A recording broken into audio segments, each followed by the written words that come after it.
प्रकाशना ग्रंथ अध्याय 2। 7 कलीसियाओं के नाम पत्र। एफेसुस की कलीसिया के स्वर्गदूत को यह लिखो, जो अपने दाहिने हाथ में 7 तारे को धारण किए है और सोने के 7 दीपाधारों के बीच घूम रहा है। उसका संदेश इस प्रकार है। मैं तुम्हारे आचरण, तुम्हारे परिश्रम और धैर्य से परिचित हूँ। मैं जानता हूँ कि तुम दुष्टों को सह नहीं सकते, जो अपने को प्रेरित कहते हैं किंतु है नहीं। तुमने उनकी परीक्षा ली है और उन्हें झूठा पाया है। तुम्हारे पास धैर्य है। तुमने मेरे नाम के कारण कष्ट सहा है और हार नहीं मानी। किंतु मुझे तुमसे शिकायत यह है कि तुमने अपना पहला धर्मोत्साह छोड़ दिया। इस पर विचार करो कि तुम कितने ऊंचे स्थान से गिरे हो। पश्चाताप करो और पहले जैसा आचरण करो, नहीं तो मैं तुम्हारे पास आकर तुम्हारा दीपधार उसके स्थान पर से हटा दूं। फिर भी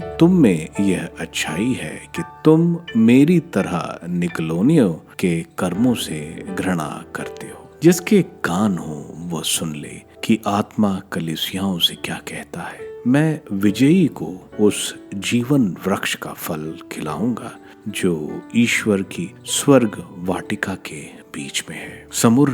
समुरना की कलीसिया के स्वर्गदूत को यह लिखो, जो प्रथम और अंतिम है, जो मर गया था और पुनर्जीवित हो गया है। उसका संदेश इस प्रकार है। मैं तुम्हारे संकट और दरिद्रता से परिचित हूँ, फिर भी तुम धनी हो, और मैं यह भी जानता हूँ कि वे लोग तुम्हारी कितनी बदनामी करते हैं, जो अपने को यहूदी कहते हैं किंतु जो यहूदी नहीं बल्कि शैतान के अनुयायी हैं। तुम्हें जो कष्ट भोगना होगा उससे मत डरो। शैतान तुम्हारी परीक्षा लेने के लिए तुम लोगों में कुछ को कैद में डाल देगा और तुम लोग 10 दिनों तक संकट में पड़े रहोगे। तुम मृत्यु तक ईमानदार बने रहो और मैं तुम्हें जीवन का मुकुट प्रदान करूंगा। जिसके कान हो वह सुन ले कि आत्मा कलीसिया से क्या कहता है।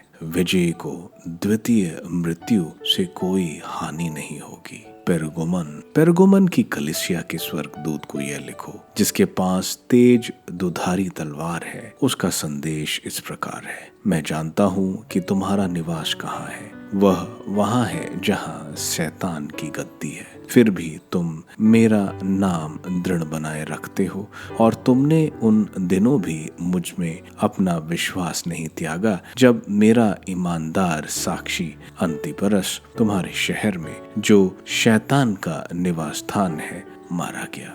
किंतु मुझे तुमसे कुछ शिकायतें हैं। तुम्हारे बीच कुछ ऐसे लोग रहते हैं जो बालाम की शिक्षा को मानते हैं। बालाम ने बालाक को इजरायलियों के मार्ग पर ठोकर डालने का परामर्श दिया, जिससे वे देवताओं को अर्पित मांस खाएं और व्यभिचार करें। तुम्हारे बीच कुछ ऐसे लोग भी हैं जो निकलोनियों की शिक्षा मानते हैं। इसलिए पश्चाताप करो, नहीं तो मैं शीघ्र ही तुम्हारे पास आऊंगा और अपने मुख की तलवार से उन लोगों से युद्ध करूं। जिसके कान हो वह सुन ले कि आत्मा कलीसियाओं से क्या कहता है। मैं विजय को छिपा हुआ मन्ना और एक सफेद पत्थर प्रदान करूंगा। उस पत्थर पर एक नया नाम अंकित होगा, जिसको पाने वाले के अतिरिक्त और कोई नहीं जानता।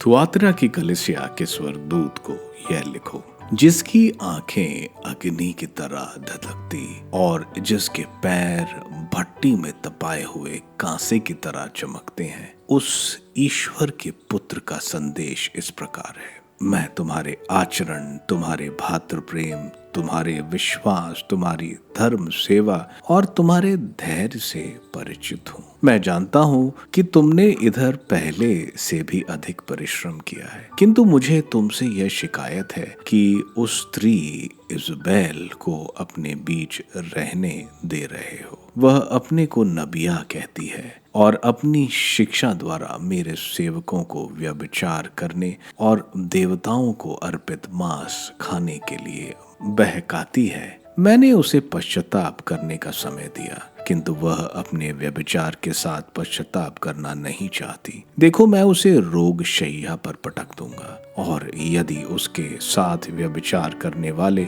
उसके कर्मों से वो मुख नहीं होंगे, तो मैं उन पर घोर विपत्ति ढाऊंगा। मैं उसकी संतति को मार डालूंगा, और सब कलीसियाओं यह जान जाएंगी कि मैं वो हूँ जो हृदयों की था लेता है, और मैं हर एक को उसके कर्मों का फल दूंगा। थुआतिरा के जो लोग इस शिक्षा को नहीं मानते और शैतान के तथा कथित गहरे भेद नहीं जानते, उन सब से मैं यह कहता हूँ, मैं तुम लोग पर कोई नया बोझ नहीं डालूंगा। जो शिक्षा तुम्हारे पास है, मेरे आने तक उस पर दृढ़ बने रहो। जो विजयी होगा, जो अंत तक मेरी इच्छा पूरी करता रहेगा, मैं उसे राष्ट्रों पर वह अधिकार प्रदान करूंगा जिसे मेरे पिता ने मुझे प्रदान किया। वह लोह दंड से राष्ट्रों पर शासन करेगा और उन्हें मिट्टी के पात्रों की तरह